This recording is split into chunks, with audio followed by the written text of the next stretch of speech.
Buongiorno, benvenuti al Focus TG. Siamo in onda anche oggi per informarvi di quello che sta succedendo in Veneto. Notizia di servizio, come sempre molto importante, alle 12:30 saremo collegati con la sede della Protezione Civile di Marghera per la conferenza stampa sull'emergenza coronavirus del Presidente della Regione Luca Zaia, ma di questo parleremo poi, del virus, dell'epidemia, dell'emergenza, parleremo poi perché ora andiamo dritti filati a Padova, dove c'è Angelica Montagna al Santo con un ospite speciale. Buongiorno Angelica. Esatto, buongiorno Ferdinando, buongiorno a tutti voi, con me il rettore della Basilica del Santo Padre Oliviero Svanera. Ebbene, si è appena conclusa con il prefetto, il sindaco di Padova, quella che è la posa della pietra d'inciampo nell'ambito delle iniziative per quello che è il giorno della memoria. È stato un momento molto suggestivo, molto toccante, perché oggi è stata proprio posata questa pietra in memoria, in ricordo di padre Placido Cortese. Ebbene, vogliamo ricordarlo, caro padre Svanera, un po' quella che era la figura di questo frate così importante e che veramente va ricordato. È un'occasione significativa per la comunità del Santo, ma per la città, perché la figura di padre Placido è una figura veramente interessante e significativa per tutti noi. È una figura anche che in realtà conosciamo poco, perché fu arrestato nel 1944 e nel novembre di quell'anno fu ucciso dalle SS a Trieste e poi messo nella riga di Sensappa. Quindi una figura che per tanti decenni nessuno sapeva che cosa avesse fatto, chi era e che cosa faceva. Ed è emerso appunto a partire dagli anni 90 del secolo scorso che era un padre che Angelica, scusateci, sì. mi dispiace interrompere, sì. ma dovrebbe tenere un po' più vicino l'auricolare, il microfono, perché purtroppo non sentiamo ed è un peccato, perché è una storia che va assolutamente raccontata. Scusate, grazie. Sì. Era parte di una rete di solidarietà detta Frama, Campestino Marchesi, quindi una rete che era di aiuto per tutte le persone che venivano perseguitate della repressione fascista, e quindi i soldati, alleati, civili che facevano parte di una rete di aiuto a tutti coloro che volevano che tornasse la libertà e la giustizia. Quindi un frate che si è speso nel silenzio, si è speso per carità. Non dimentichiamo che ha fatto tutto questo proprio per aiutare le persone in modo molto semplice e molto evangelico. Ecco, tra l'altro, scusi se la interrompo, anche insomma è stato torturato barbaramente proprio dove siamo noi in questo momento. Con l'inganno è stato caricato in macchina, portato a Trieste, la sede della Gestapo, quindi è stata ricordata veramente questa figura e ha toccato un po' tutti, perché vedere con quanto slancio questo giovane, perché in realtà non aveva neanche 40 anni, questo frate si è dato veramente, ha dato la sua vita e in cambio di sicuramente adesso un processo di beatificazione. Abbiamo parlato anche con padre Giorgio Laggioni, il quale con grande fatica, lui dice sono 20 anni che noi cerchiamo di portare avanti questo processo, potrebbe quindi essere venerabile, è corretto? Sì, e allora è vero, qui siamo la pietra d'inciampo è stata messa sul luogo dell'arresto di padre Placido. È stato chiamato fuori dal recinto allora ritenuto extraterritoriale della Basilica, un'auto lo attendeva, fu caricato a forza e portato a Trieste, vicino alla sede delle SS, fu torturato a morte nel modo più orribile che si possa immaginare, fino poi ad essere ucciso e, come dicevo prima, ad essere messo nel forno crematorio. Esatto. Eccola qua la pietra di inciampo, ci sono due rose come simbolo di un ricordo che vogliamo rimanga per sempre. Anche il sindaco ci ha detto è un ricordo per le nuove generazioni, presente anche Gianni Parenzo che è presidente della comunità ebraica di Padova che si è detto veramente molto toccato da questo gesto e proprio perché nel 2021 questo non abbia da passare nel dimenticatoio, ma anzi rimanga proprio a favore delle generazioni. Possiamo dire qualcos'altro in chiusura? Allora, volevo anche dire che la presenza proprio della comunità ebraica che promuove, ecco, il ricordo di persone internate e perseguitate e finite spesso nei campi di concentramento, cura questa iniziativa ed è un modo per riconoscere proprio l'operato di Padre Placido anche degli ebrei, Certo. che erano spesso rifugiati da Padre Placido anche proprio nel chiostro della Basilica, e quindi è anche questa un'occasione per Ecco, sappiamo un po' però, le voglio fare questa domanda, giusto perché sappiamo un po' però che c'erano stati dei dubbi sulla pietra d'inciampo dedicata a questo meraviglioso personaggio che ha dato la sua vita, nel senso che generalmente chi dell'Olocausto e degli ebrei che sono stati internati, in realtà lui non è stato internato, però poi si è deciso invece che valeva proprio la pena di ricordarlo con grande... Sì, la pietra d'inciampo è posta annualmente di fronte ai luoghi dove abitavano ebrei, per lo più, che sono stati poi internati e sono stati riportati. Ecco, fare questa memoria e assimilare questa pietra anche a Padre Placido significa riconoscergli certamente innanzitutto proprio l'attenzione che ha avuto per il mondo ebraico e poi la stessa fine fatta da tanti internati perseguitati, perché di fatto questa è stata la sorte di Padre Placido.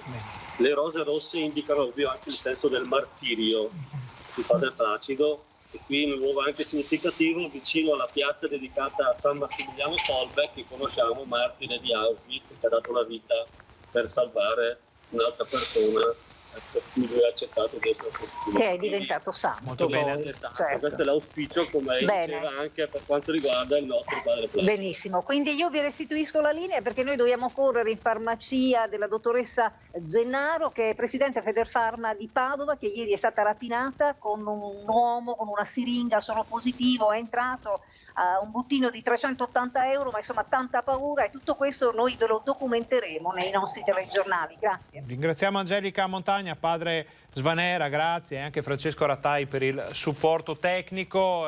Una testimonianza davvero interessante. Viene da dire, citando una vecchia canzone, che la memoria è un fiore che sboccia ogni stagione, ma se non viene coltivato questo fiore anche grazie a queste iniziative, la memoria è destinata a svanire. Quindi c'è chi le porta avanti, noi siamo qui per raccontarvele, ma poi sta a ognuno di noi andare a ricercare, ad approfondire, a vedere questi luoghi, magari quando tutto questo, quando tutta questa emergenza sarà finita, ci sarà tempo, ci saranno energie per rinverdire ancora una volta tutto ciò che è accaduto. Ringraziamo i nostri colleghi, ringraziamo Padre Svanera per questo davvero toccante collegamento. Noi andiamo avanti con il nostro telegiornale. Ricordiamo che alle 12:30 saremo in collegamento con la sede della Protezione Civile di Marghera con il presidente Luca Zaia per le comunicazioni riguardanti l'emergenza coronavirus.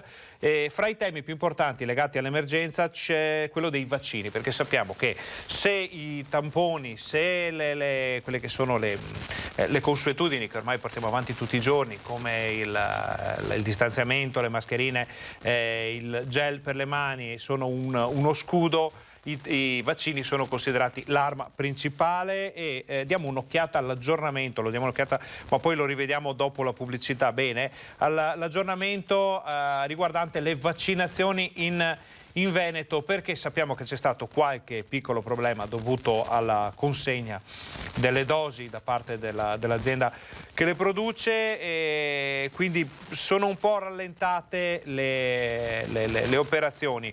Però ieri sera questa era la situazione, con 15, 16, 18.000 tamponi già eseguiti dalle varie aziende sanitarie, poi andiamo a vederli nel dettaglio, e in Veneto ne sono già state somministrate 111.337, ovvero il 65% di quelle che sono distribuite. Questo però lo vediamo fra poco, perché adesso facciamo una brevissima pausa pubblicitaria. State con noi, torniamo fra pochissimo.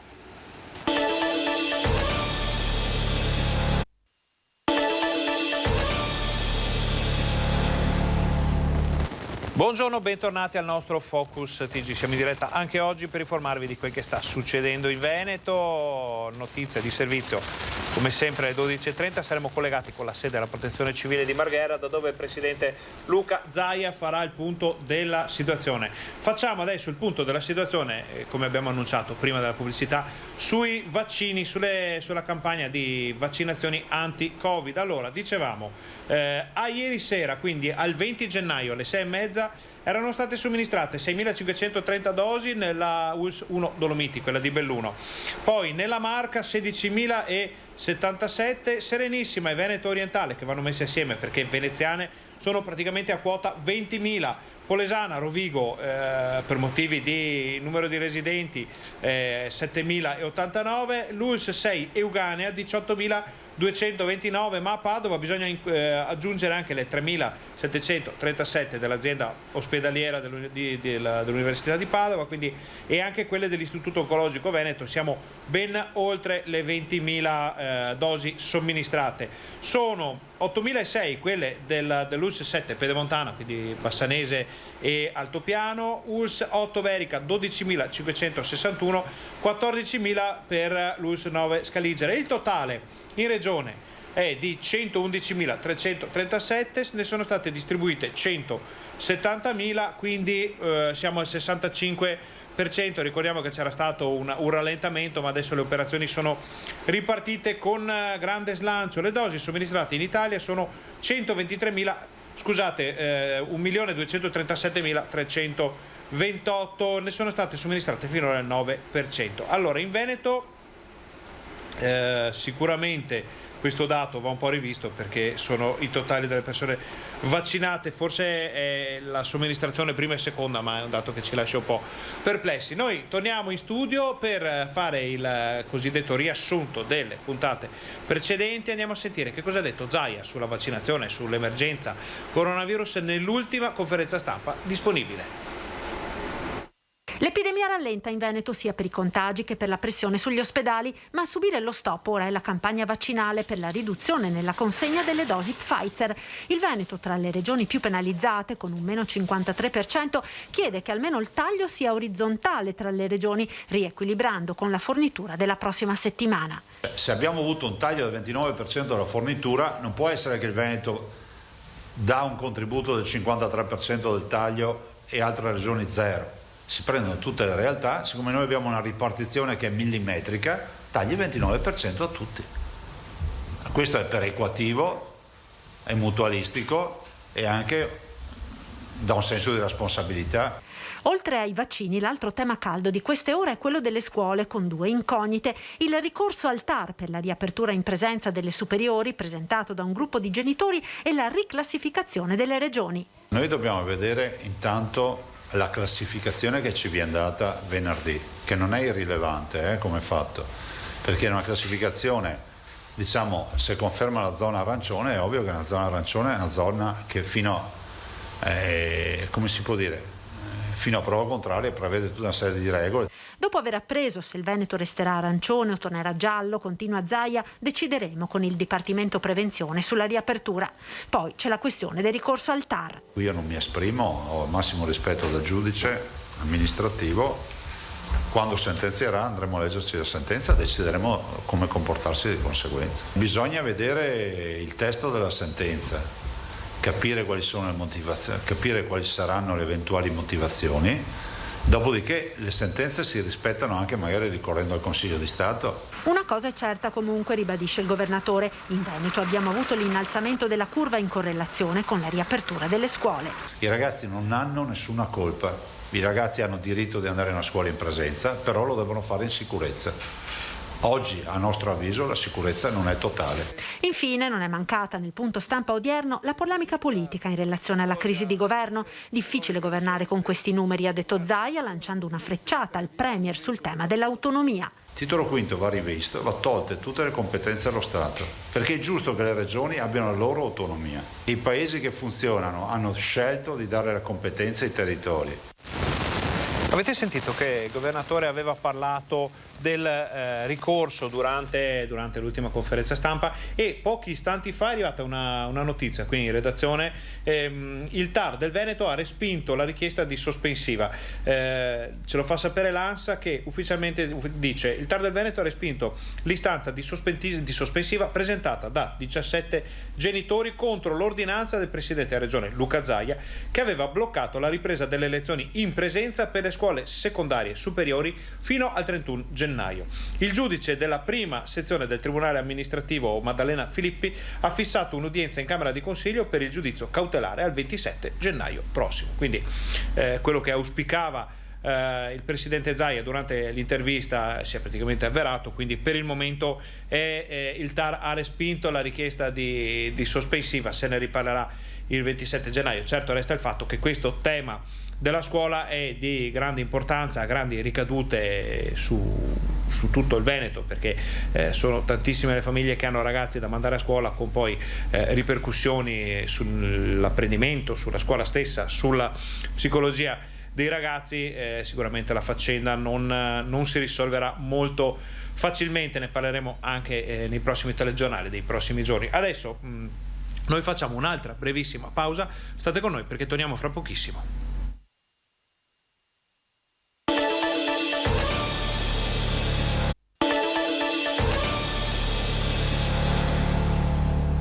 Buongiorno, bentornati al nostro Focus TG. Siamo in diretta anche oggi per informarvi di quello che sta succedendo in Veneto.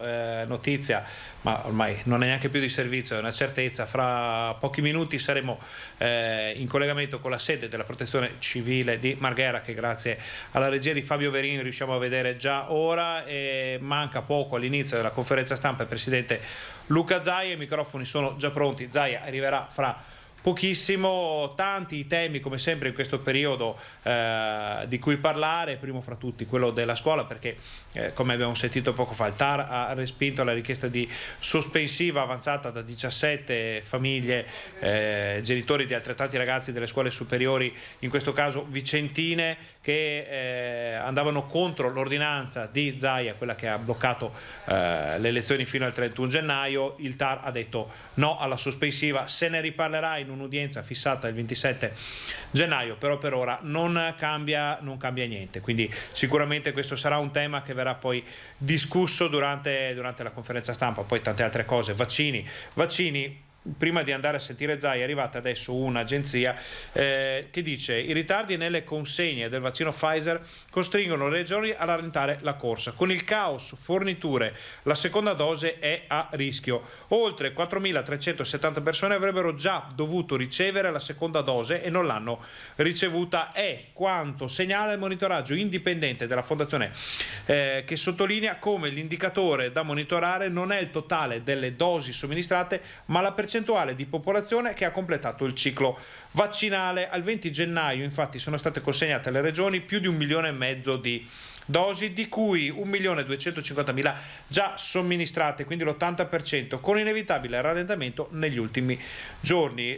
Solo però, questi sono dati nazionali ovviamente, solo 9.160 persone hanno completato il ciclo vaccinale, 13.530 avrebbero già dovuto ricevere la seconda dose, quindi circa il 68%. I restanti 4.300 erotti sono in attesa del richiamo non ancora effettuato. Quindi il rischio che si crei un caos vaccini è davvero vicino, e anche questa sarà una cosa che verrà poi discussa, approfondita da Zaia. Prima di vedere i dati, che come sempre quelli aggiornati darà oggi il Presidente in conferenza stampa, un'altra notizia, altri dati: sono 26.353 i controlli di questa settimana in Veneto. Parliamo dei controlli anti-Covid, sono 667 sanzioni elevate, 4 persone positive al virus denunciate per inosservanza del divieto assoluto di allontanarsi dalla propria abitazione. Quindi le verifiche sono state 3.000 in più della scorsa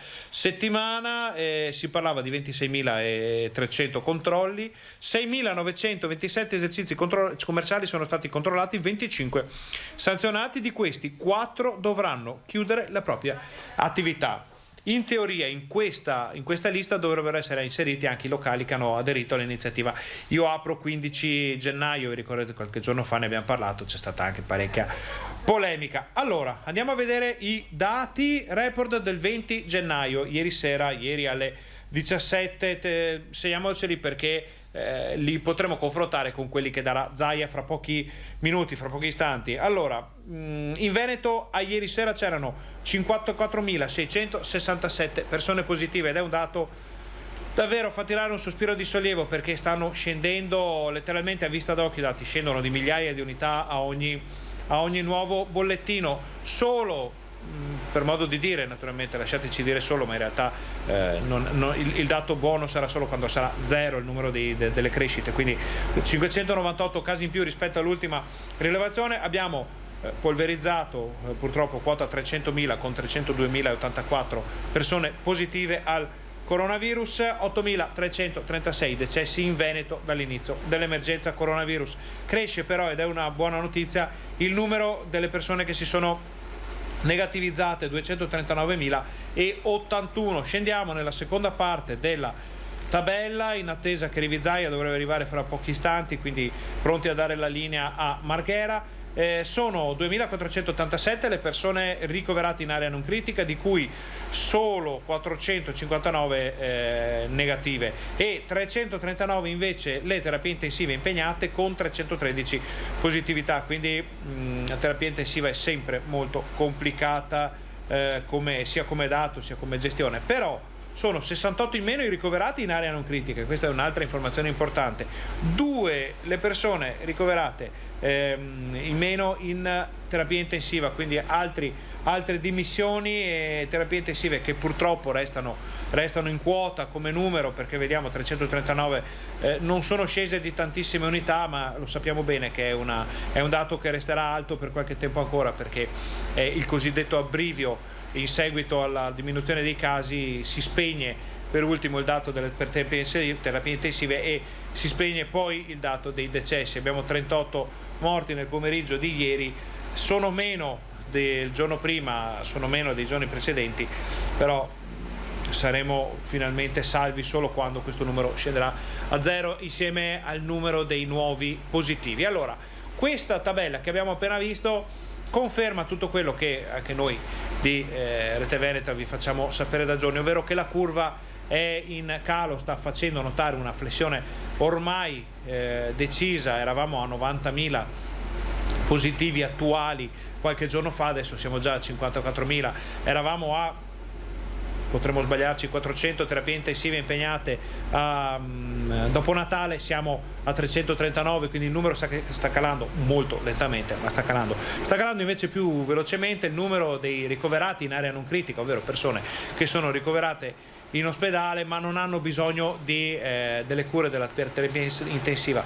È una situazione positiva rispetto al picco della seconda ondata di cui si parlava sotto le feste. Certo è che, come dicono le autorità, come ripete sempre anche Zaia, non bisogna abbassare la guardia, quindi se da una parte bisogna portare avanti tutte le consuetudini che ormai fanno parte della nostra nuova vita, mascherine, distanziamento sociale, sanificazione degli ambienti, delle mani, massima attenzione verso tutte quelle che sono le regole, l'arrivo dei vaccini con tutte le complicazioni del caso, perché sappiamo che il rallentamento nelle forniture sta creando parecchi problemi, non potrà fare altro che migliorare questa situazione. A questo punto la domanda che resta da fare è: che cosa sarà della cosiddetta terza ondata che era stata annunciata, che avrebbe dovuto arrivare in questi giorni o fra poco? Speriamo di non vederla, speriamo che i dati possano sotterrare questo timore, ma di sicuro sarà più preciso. Presidente Zaia, vi lasciamo al governatore.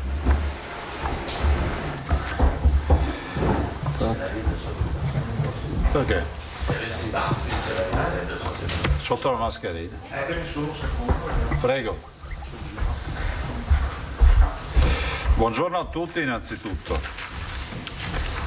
Test molecolari e test rapidi. Poi abbiamo scritto molecolari e rapidi. 3.630.000, 2.360.000, 0,42 i rapidi. E ieri abbiamo fatto, nelle ultime 24 ore abbiamo fatto 14.971 molecolari e 20.981 rapidi, quindi in totale abbiamo fatto 35.952 tamponi che ci hanno dato questo risultato. Nelle ultime 24 ore abbiamo avuto 1.003 positivi, e questo è il dato. Allora, 1.003 positivi su 35.952 tamponi, 2,78% di incidenza.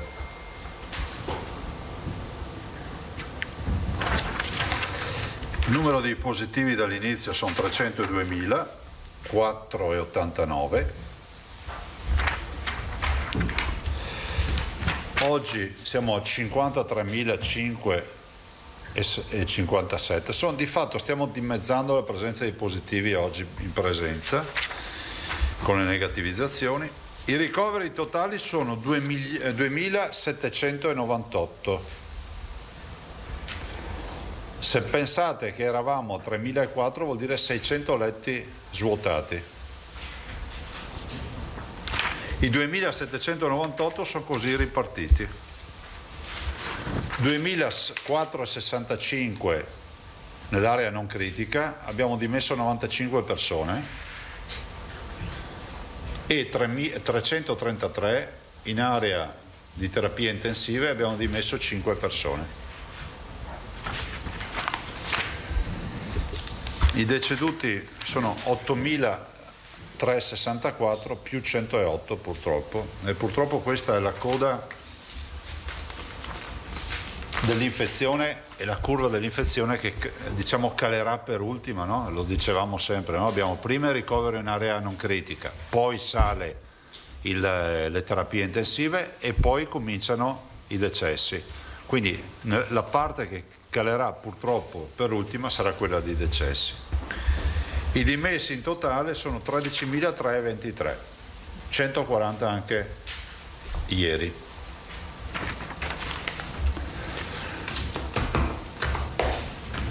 Io in tutta sincerità sono preoccupato del fatto che non vengano letti questi dati, che sono buoni dati da un punto di vista dell'infezione, cioè del calo che abbiamo, che non vengano letti come, so che sono ossessivo, però ve lo dico, che non vengano letti come il problema è risolto, basta, adesso dobbiamo cercare di essere invece molto attenti. Fra l'altro il tema della vaccinazione, avete visto anche i dati, è un tema che ci porta ad avere ancora una settimana a rilento, e questo non aiuta, anche perché speravamo veramente di chiudere per gennaio tutta la partita del primo target, della prima popolazione target identificata, che erano gli operatori della sanità, delle case di riposo e gli ospiti delle case di riposo, e passare subito alle categorie essenziali e incentivare ovviamente la vaccinazione degli ultra ottantenni, che fra l'altro noi diciamo ultra ottantenni, ma abbiamo chiesto che si faccia ultra 75 anni, in maniera tale che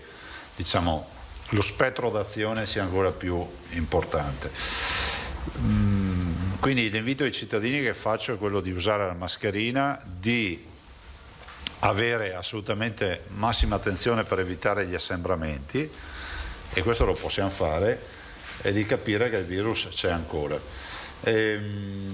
La notizia della scuola la sapete già, immagino, che è quella che il TAR non ha dato la sospensione, e quindi è una risposta, posso dire, al di là del contenuto, e che non è una battaglia di religione che la Regione ha fatto, e ve l'ho detto in questi giorni, però è una bella notizia per un altro motivo. Vi ricordate quante volte è stata detta la frase sono ricorsi fotocopia e sarà inevitabile che le sentenze siano fotocopia? E io ieri vi ho detto, guardate, io spero ancora che si vada nel merito, penso che, e ringrazio i giudici amministrativi che a volte ci puniscono, no? A volte non la pensano come noi, a volte sì, come in questo caso, hanno valutato fino in fondo la nostra memoria, e quella del direttore scolastico regionale, e penso che le motivazioni ci siano state tutte, è l'ulteriore dimostrazione che qui non si fanno le ordinanze per partito preso, a me è veramente dispiaciuto che qualcuno continui ancora a far credere che si fanno per queste motivazioni. Credetemi che abbiamo molti cittadini che ci chiedono di poter restare in didattica a distanza. E emergeranno questi gruppi, diciamo, di pensiero quando si aprirà la scuola, e vedrete che si rovescerà il tema della protesta o della richiesta. Dopodiché la scuola deve essere in presenza, il virus purtroppo ha segnato anche la formazione dei nostri ragazzi e questo non è positivo. E speriamo di venirne fuori velocemente. Sembra che timidamente che ci siano pochissimi, ma ci sono ormai dei casi di influenza. Questo anche magari per tranquillizzare qualche cittadino, sapere che c'è anche l'influenza. Speriamo che immagino che non sarà, spero, un'onda d'urto come tutti gli anni del picco delle influenze, perché sennò veramente rischiamo di svuotare i letti dal Covid e riempirli con le influenze. Io lascerei spazio a voi per le domande, mi sembra più semplice, in maniera tale che andiamo anche più veloci. Per ora un Tosatto, Federiva, il collega Giacomuzzo. Buongiorno Presidente. Buongiorno. Allora, insomma, indubbiamente la sentenza del TAR che ha respinto la sospensiva è un successo per l'amministrazione regionale, o per meglio dire, sancisce il fondamento della sua ordinanza. Dagli elementi, dai riscontri che ha, come può riassumerci un po' i termini del confronto? Cioè, probabilmente che cos'è che ha indotto sul piano dei contenuti i giudici a respingere questo ricorso? Ma io spero, immagino, intanto devo dire che i giudici, da quello che mi riferiscono ovviamente l'avvocato Botteon dell'avvocatura e anche dal colloquio che ho avuto con la dottoressa Palumbo dell'ufficio scolastico regionale, noi abbiamo guardato in ossequioso silenzio, senza fare il minimo intervento su questa partita. Sono state valutate sicuramente le motivazioni, perché l'ordinanza non era l'ordinanza del partito preso, era stata un'ordinanza dettata. Vi ricordate ieri quando vi ho detto è fondamentale che si vadano a cristallizzare i momenti, no? Guardate la data della firma, andate a vedere cosa avevamo in ospedale in quel momento, perché è facile fare gli eroi o giocare come dico sempre io, la schedina lunedì mattina. Cioè, noi avevamo firmato un'ordinanza nel momento nel quale si contavano le terapie intensive attive sulle dita di una mano. Attivabili ne avevamo, però voleva dire divorare, colonizzare le altre prestazioni. Quindi le motivazioni è ovvio che sono state, comunque sono solide, perché se no non ci sarebbe stata questa pronunciazione del TAR. Dopodiché immagino che il TAR abbia anche valutato un altro aspetto che è significativo del fatto che i tempi per far ripartire, ormai da qui al 1° di febbraio ci sono 10 giorni, togliendo le festività, quanti giorni restano? 6-7 giorni di scuola. Quindi anche l'efficacia di un eventuale nel dare, diciamo, la sospensiva avrebbe significato anche tutta una mole di organizzazione che non avrebbe portato tutti questi effetti. Però le motivazioni sono alla base di tutto questo, che i nostri hanno portato, e anche l'ufficio scolastico regionale, rispetto a tutti i temi dell'organizzazione o altro. Però guardate, ecco, scrivete per favore, ve lo chiedo, non cantiamo vittoria, non abbiamo nulla da festeggiare, vorremmo festeggiare l'apertura della scuola con la scomparsa del Covid. Queste sarebbero due cose da festeggiare: uno l'apertura della scuola, e l'altro festeggiamento lo facciamo il giorno che finisce sto Covid. A me spiace invece che qualche cittadino l'abbia presa ulteriormente per elemento di scontro politico. Guardate, abbiamo vissuto di tutto in questi mesi, e penso che la cosa più terribile, ne parlavo anche con l'assessore Lanzarin e con i nostri, sia stata rappresentata da quelli che fanno parte del partito Io So. Siamo stati, diciamo, bersagliati da gente che sa tutto. Ma ricordate le polemiche sulle terapie intensive, le polemiche sul colore dell'area, le polemiche sui pannoloni, le polemiche su tutto. Ecco, io penso che questo non abbia fatto crescere il Veneto. Noi dobbiamo fare squadra, non polemiche. A proposito del confronto che c'è stato al TAR, lei ha citato la posizione dell'ufficio scolastico. No, che ha portato i temi organizzativi, immagino che non ha difeso, diciamo, l'ordinanza è nostra, ce la siamo difesa noi, ma so che l'ufficio scolastico regionale ha dato anche una dimensione di cosa significhi far ripartire la macchina, e quindi con tutti i temi organizzativi, eccetera. Ma mi pare di ricordare che quando lei presentò l'ordinanza specificò che l'ufficio scolastico regionale... Io ho sempre tenuto contatti con la dottoressa Palumbo. In qualche modo fu coinvolta, insomma, in sempre, assolutamente sì. Ci ho informata della necessità di fare questa ordinanza, le ho chiesto se eravamo in grado di fornire la didattica a distanza in maniera efficiente, perché se mi avesse detto guarda, la didattica a distanza non si riesce a fare, ci avremmo trovato altre formulazioni, che so, avremmo detto che i ragazzi li avremmo divisi in gruppi e avremmo detto alcuni sì, alcuni no, non lo so, avete capito? Guardate, l'ultima roba che vuol fare un governatore è quello di chiudere la scuola. Evidentemente qualcuno non lo ha capito, no? A questo punto, ecco, visto anche l'andamento, mi pare in caduta, insomma, dei contagi, dei ricoveri, quantomeno la flessione marcata dei contagi e dei ricoveri. È ipotizzabile, insomma, che l'ordinanza vada a scadenza e che dal 1° febbraio la scuola riapra? Ma guardate, noi ci porremo la questione la prossima settimana, perché questo è doveroso capire se la scadenza naturale di questa ordinanza si trasformi in una, ovviamente, non ordinanza. Ma ve lo dico semplicemente perché la bottiglia mezza piena ci dice che abbiamo avuto 600 posti letto in meno negli ospedali. La mezza vuota ci dice che abbiamo 2700 persone ricoverate. Cioè, guardate, non è una passeggiata. E pian piano si tornerà alla normalità, lo diceva anche l'assessore Lanzarin, però lo dobbiamo fare con oculatezza, perché se ci fosse un colpo di vento che ci riporta su non possiamo farci trovare impreparati. Comunque, insomma, se la curva procede con questa intensità ci sono buone prospettive. Abbiamo ancora 10 giorni davanti, pensate che in 10 giorni, se fosse questo il livello, vuol dire che fra 10 giorni siamo sotto le 2000 ricoverati, e vuol dire che nelle terapie intensive avremo più o meno 170-180 persone, se la proporzione è quella. Grazie. Federiva, il Prego. Gazzettino, dite sempre la testata che io mi dimentico. Allora lo ripeto, Angela Federiva, il Gazzettino.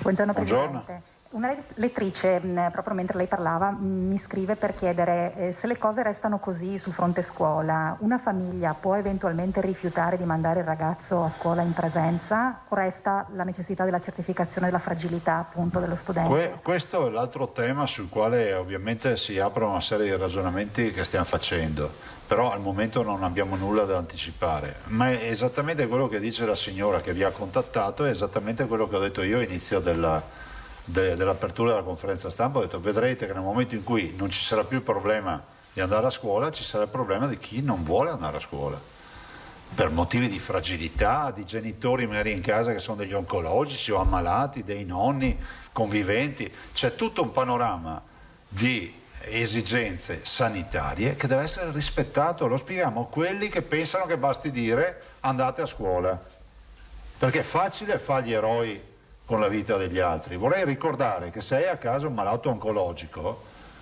ci sono dei ragazzi che si pongono il problema di mettere in sicurezza il genitore, e penso che sia un pensiero nobile, non da Lazzaroni questo qui. Io sono qui per difendere queste persone, perché chi sta bene, sta bene. Quindi operativamente le famiglie dovranno aspettare una valutazione da questo punto di vista? Noi faremo una valutazione a 360 gradi. Sul fronte invece della classificazione, oggi la Fondazione Gimbe dà conto del calo delle curve e lo reputa effetto delle restrizioni da zona rosso-arancione di Natale. Domani sappiamo che è giorno di verdetto, sappiamo che lei Presidente e l'assessore non volete appunto anticipare o forzare valutazioni da questo punto di vista.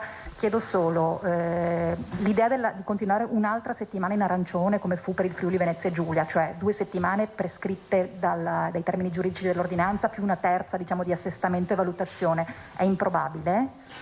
Non lo so dire, anche perché per noi la zona arancione è stata, come si può dire, prudenziale, ma non avente titolo, perché vi ricordo che noi non abbiamo mai avuto in questa seconda ondata, da quando sono state istituite le zone, un colore diverso dal giallo. Cioè i nostri parametri sono sempre stati da giallo.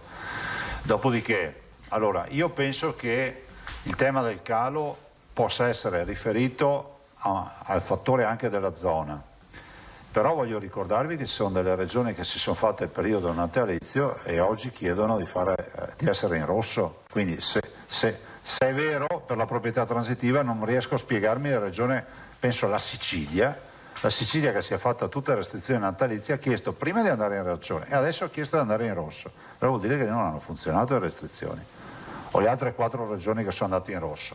Primo. Secondo aspetto, mi permetto di dire, e lo pongo anche come elemento di discussione, vedendo i parametri che abbiamo avuto di ospedalizzazione eccezionali, vi ricordo che il punta massima di marzo 2068 pazienti, siamo arrivati a 3004. L'altro aspetto, la mortalità, purtroppo il recupero sui numeri avvenuto in 1 mese e mezzo, 2 mesi al massimo, che ci ha creato un'escalation di mortalità. Io penso che qui la terza ondata sia arrivata, perché comunque noi abbiamo dato tanto. Quindi io dubito sempre da quelli che hanno sempre la soluzione, perché io so. Cioè guardate, dobbiamo guardare in faccia la realtà. Volete una realtà letta bene? Questa ondata che è arrivata a ottobre-novembre, lo dice il civilissimo, efficientissimo Veneto, se fosse arrivata a febbraio ci avrebbe messo in ginocchio. Non avevamo tutte le terapie intensive, perché nessuna regione era strutturata con i parametri di terapia intensiva e abitante come lo è strutturata oggi. Quindi magari abbiamo avuto anche la fortuna di non averla avuta in un momento nel quale avrebbe fatto ancora più danni, cosa che ad esempio è accaduta in Lombardia. Abbiamo capito che il virus non è un virus, ma sono i virus con le mutazioni. Altro aspetto che qualcuno ha voluto banalizzare, però stiamo vedendo in giro per il mondo che pesano queste mutazioni e da noi abbiamo anche dimostrato di avere queste mutazioni. Continuano a dire ma la mutazione non c'entra niente, vabbè, ma il problema sapete qual è? Che tutti questi che parlano non rischiano niente a parlare, perché se uno firmasse a cambiare in bianco per ogni roba che dice avremmo un mondo di muti. Quindi io dico che ho un po' divagato, però volevo anche dire sta roba, che il Veneto, io sono convinto veramente che si è preso sta sventolata, che, cioè, capito, tu fermi i fiumi in piena fino a un certo punto. Guardate che i numeri che abbiamo avuto, cioè, sono stati numeri importanti, cioè, ai livelli della peggiore infezione arrivata in Italia, non di una robettina, perché noi abbiamo avuto una concentrazione di ricoveri di mortalità su un brevissimo periodo, cosa che altri non hanno avuto, e questo è il tema dell'eccezionalità. Guardate i dati e guardate le curve. Noi in 1 mese e mezzo abbiamo avuto quello che altri hanno accumulato in 1 anno, in 10, insomma, in un percorso, e questo è il tema vero. Mi pare di capire che invece sui vaccini non ci siano novità rispetto a... No, non ci sono novità, se non il riequilibrio con la seconda fornitura della prossima settimana, come è stato scritto, e poi io spero che si torni a regime. Questo. Chiudo solo con una sollecitazione di un lettore rispetto Prego. al tema degli assembramenti. Lei prima Presidente ha richiamato appunto e lo ha ammesso ossessivamente al rispetto di questo tipo di regola. Il lettore faceva presente le immagini che si sono viste in Parlamento in questi giorni e segnatamente in Senato, al centro dell'emiciclo, insomma, senatori piuttosto vicini l'uno all'altro. Ecco, dice, se questo è l'esempio che riceviamo, è difficile poi da cittadini poter obbedire. Ha ragione? Allora, non possa essere un alibi però. No, ha ragione, Ha ragione, dopodiché non è un alibi, perché se c'è qualcuno che si comporta male noi non possiamo imitarlo, ma dobbiamo fare il contrario. Certo che non è uno spettacolo edificante, questo è poco ma sicuro. Non spetta a me a fare, come si può dire, il censore, però obiettivamente anche la forma e sostanza, come quando anche, sono tutte immagini che capisco, cioè chiudiamo un bar, chiudiamo un ristorante, chiudiamo una palestra, chiudiamo le sagre, l'intrattenimento, le attività, senza parlare di queste mascherine portate ormai con tutte le varianti. Nome, cognome, testata. Buongiorno, Stefano Buongiorno. Piranello, Telepadova 7 Gold. Spero non siano ripetizioni rispetto a cose già dette, Tranquillo. ma legate comunque ai vaccini e alla disponibilità che diceva nei giorni scorsi il Veneto potrebbe dare appunto a Pfizer nel caso di produzione in loco. Da questo punto di vista, rispetto appunto anche al fatto stesso che i vaccini, c'è un piano vaccinale nazionale e tutto il resto, come potrebbe veramente esserci un accordo Veneto-Pfizer? Cioè come dovrebbe passare attraverso il commissario straordinario, attraverso tutta una serie di situazioni che ovviamente sono a questo momento in piedi per un piano vaccinale? Guardate, allora, intanto Pfizer l'accordo ce l'ha con la Commissione europea che ha firmato il contratto e con le lettere d'ordine che il governo ha fatto rispetto alle forniture, quindi ha dei quantitativi. Non è ancora dato a sapere, e prima o poi lo capiremo, se l'impegno Pfizer sia un impegno di quantitativi settimanali per contratto, se sia per trimestre, perché il tema cambia di molto, perché allora non sono per nulla inadempienti, anzi sono liberi di consegnarsi tutto l'ultimo giorno, l'importante è fare la consegna. Però queste sono cose che dico io. Dall'altro noi non riusciamo in questa fase assolutamente a bypassare, noi abbiamo cercato di comprare anche autonomamente i vaccini, non si riesce. 2, siamo disponibili per Pfizer o per altre realtà che volessero avere contatti con la nostra finanziaria regionale per valutare di essere assolutamente a fianco alle nostre imprese venete per quanto possibile, per quanto siano le nostre disponibilità finanziarie, per diventare anche un punto di riferimento nella produzione qualora servisse. Quindi può esserci un margine per una trattativa, definiamola privata, insomma? Ma sì, io penso proprio di sì. Dopodiché, sapete, sembra che ci siano anche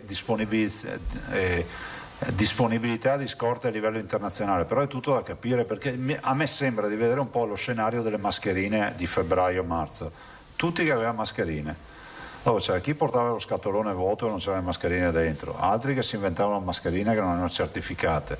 Anche sui vaccini adesso stanno girando questi discorsi, non lo so, l'importante è che arrivino. E noi ne vogliamo tanti e vogliamo vaccinare tutti coloro che vogliono vaccinarsi. Ecco, e come c'era l'imprenditore pronto per spostare la produzione sulle mascherine a marzo, adesso ci sono produttori che hanno dato la loro disponibilità? Sì, posso garantire che c'è chi è disponibile. Cristina, nome, cognome, testata. Mettiamo un ordine tassativo. Sono giornali di Vicenza. Le chiederei una precisazione proprio su questo, quanti produttori ci sono al momento e se la finanziaria regionale è già stata contattata da qualcuno di questi? Purtroppo sono 2 no, nel senso che non so quanti produttori ci siano, so che comunque ci sono delle disponibilità, ci sono anche delle interlocuzioni, ma cosa da poco cioè non è roba d'apertura dei giornali, però c'è. Avete definito come c'era stato annunciato l'RT di questa settimana o è cosa un Forse no, perché la dottoressa Russo fra l'altro oggi non c'era, però è sicuramente sotto l'1, su questo penso non ci siano dubbi, pur essendo un RT non di questa settimana ma degli ultimi 14 giorni. Le chiedo un attimo una precisazione, ma la terza ondata quindi secondo lei potrebbe esserci stata già in Veneto in questo mese? Ma guardate, noi siamo stati contattati dal governo per questa comunicazione del rischio della terza ondata, di attrezzarci e tutto. Abbiamo fatto una riunione importante quella sera, mi ricordo, ormai sono passati più di qualche settimana. Io col Ministro mi sono confrontato quasi quotidianamente e c'erano tutti i dati per la terza ondata. Se guardate gli RConti delle regioni italiane si sono tutti mossi, alzandosi. Guardate la ricaduta in Veneto è stata la ricaduta più pesante. Poi capite che la terza ondata non è che una saracinesca apri e chiudi, può essere per tutta una serie di congiunture astrali. Avete visto il nord-est che massacrata ha preso, perché per carità il Veneto fa da portabandiera perché è una regione con numeri grandi e quindi ha purtroppo ricoveri, decessi rapportati, ma se andate a guardare i numeri del Trentino piuttosto che di altre regioni, vedete che comunque qui è passato un'ondata che da altre parti non è passata a questo giro. O perlomeno è passata in anticipo, giusto Presidente? Beh, sì, è passata, nel senso che se voi pensate, adesso io non sono un esperto, premetto questo, perché domani avrò tutti i commenti di tutti quelli che sa tutto, se voi pensate che quando arrivarono le notizie del Kent inglese, dei 60.000 contagiati al giorno in Inghilterra, del totale caos inglese, noi eravamo nella piena fase di crescita. È una coincidenza? Probabile. Come dice qualcuno, le mutazioni non servono a niente? Probabile. Come dice qualcun altro, le mutazioni sono responsabili? Probabile. Il mondo scientifico potrà fare un po' di talk show ancora per un periodo su queste robe qua. 0,82 è il nostro RConti. Io non ho... guardate, io ho una brava assessore alla salute, a sanità. Nome, indirizzo, testata. Anche il numero di telefono. Prego? No, mi chiede nome, cognome, indirizzo e tutto. Il codice fiscale. No. Ilaria Marchiori, Antenna 3, Rete Veneta, gruppo Media Nord-Est.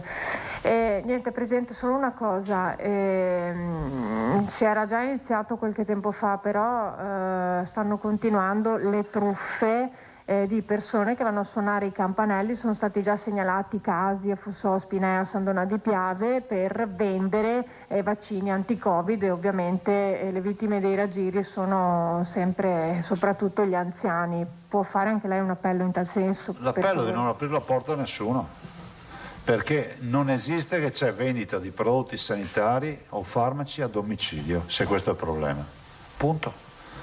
Tutto quello che se qualcuno deve venire a suonarvi a casa per proporre temi, diciamo, di vaccinazioni e altro, cioè, lo diciamo noi, ma non accadrà mai, punto, perché non funziona così. Mi spiace che ci siano sempre guardate che anche a febbraio che avevamo il panico, c'era sempre questa categoria professionale dei truffatori, è una roba vergognosa. Avete presente quando c'è il terremoto bisogna usare le forze dell'ordine per quelli che fanno i saccheggiatori, gli sciacalli? Abbiamo gli sciacalli anche durante le disgrazie. Noi contiamo morti e qualcuno va a suonare il campanello. Quindi l'appello ai cittadini di non dar corso a proposte a citofono di vaccini e minestre varie che non c'entra niente. Grazie. L'ospedale viaggiante non esiste. Marco.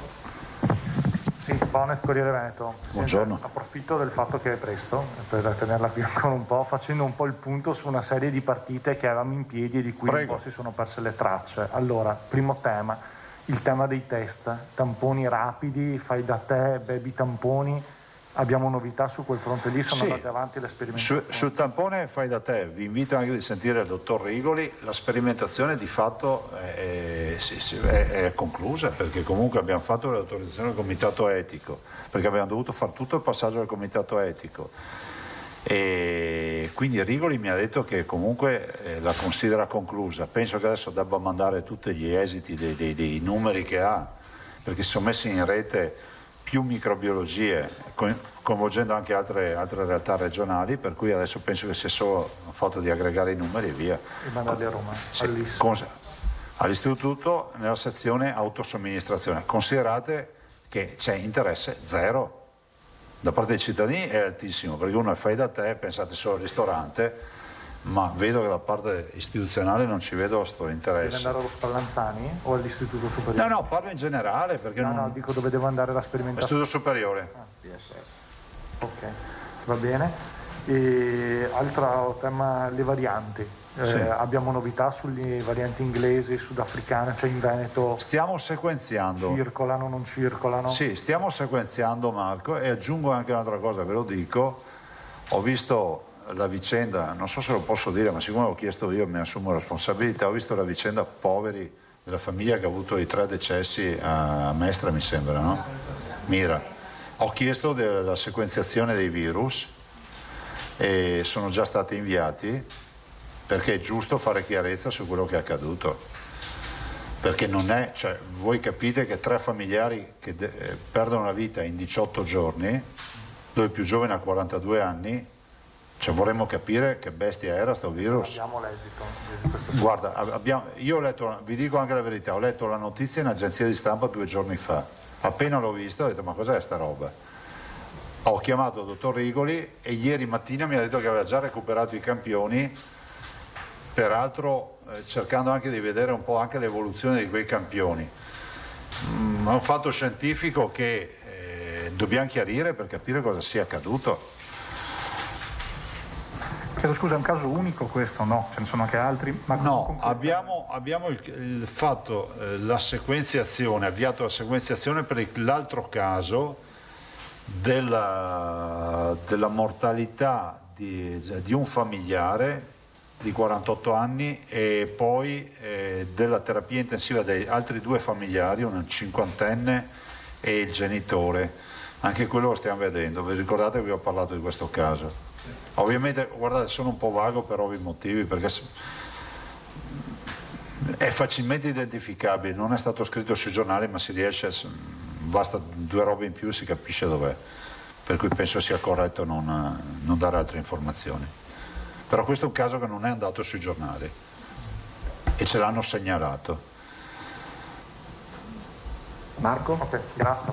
Prego. No, solo una cosa segnalo, perché me l'hanno segnalato dei cittadini, su Azienda Zero credo che siano state tolte le infografiche di Relata Refero. Mi è stato detto come mai Azienda Zero ha tolto dal sito le infografiche sui contagi, le andavamo a vedere tutti i giorni.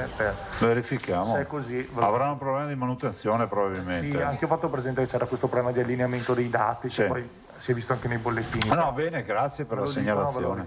Quindi se ci sta ascoltando Azienda Zero, magari se anche mandano direttamente all'assessore un messaggio possiamo dare già risposta adesso. Altro, ragazzi? Filippo si era prenotato. Prego, Filippo. Prima. Dunque, sempre Tosato del Mattino di Padova. Sì, Filippo Tosato del Mattino di Padova, sì. E allora, io volevo farle una domanda di tipo politico, perché si ha come l'impressione, non se ne dolga, che lei alterni un po' degli atteggiamenti da Dr. Jekyll e Mr. Hyde, e mi spiego. Come voi praticamente. Un giorno bene, un giorno male.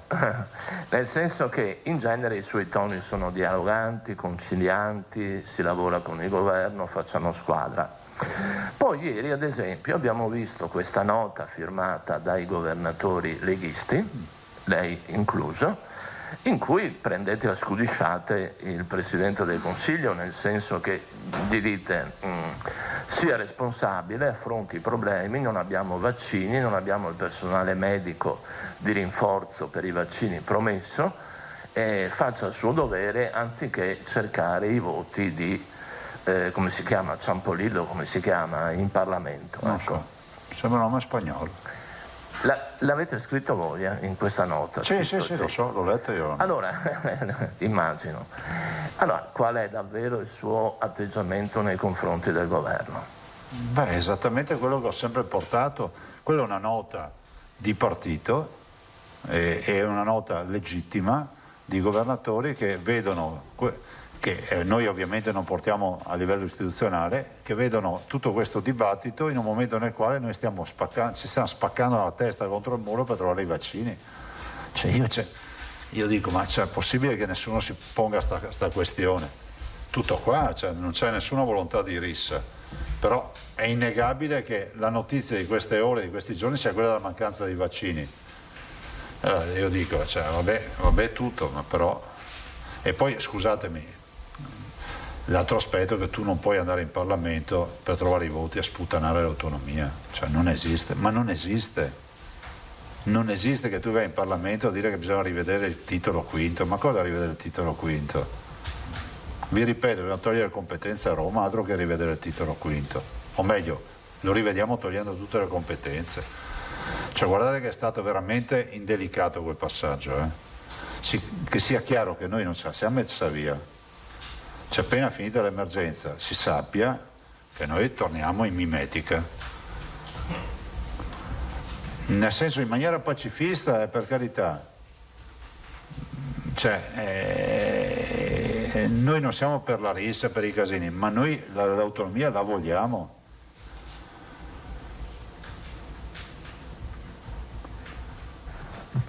Altre due cose, una è proprio una domanda che arriva da un lettore. Allora, ci sono un gruppo di sci alpinisti, sì, i quali dicono noi non dobbiamo utilizzare gli impianti, certo, ce ne andiamo soltanto per i sentieri. Possono andarci? Sì, a me risulta perché addirittura hanno avuto informazioni contrastanti.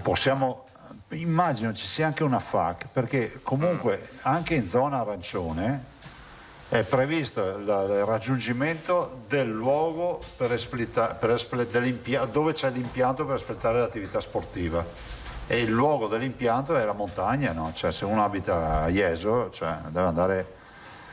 E io penso ci sia anche una FAC su questo. Casomai l'avvocato Botteon, se mi ascolta, lo diciamo a Federico se è qua, vediamo di far rinnovare questa FAC. Sì, l'ultima considerazione riguarda l'RQT che lestamente l'assessore Lanzarin ci ha quantificato. Ecco, francamente, con un dato di 0,82 diventa difficile anche immaginare un esito dell'algoritmo diverso dal giallo. Ah no, guardate, l'algoritmo dà giallo, lo dava anche prima. Il tema è capire se interpolando i dati epidemiologici e dei ricoveri sia ancora visto prudenzialmente dagli scienziati il tema di mantenere un'altra settimana, ma questo non ve lo so dire. È quello che vi ho sempre detto in questi mesi, inutile che veniamo a discutere troppo la zona arancione e poco la zona gialla. Stiamo discutendo di temi che è giusto che definiscano gli scienziati, così non c'è nulla da dire. La ringrazio. Prego. E aveva chiesto di nuovo Ilaria. Sì, grazie. Che è Ilaria Marchiori. Ilaria Marchiori, gruppo Media Nord-Est. Presidente, mi scusi, sui test fai da te lei ha detto c'è interesse zero, non da parte dei cittadini, ma... guardate, noi non abbiamo avuto nessuna richiesta di far veloci, di interessamento. Si è data una risposta a questo?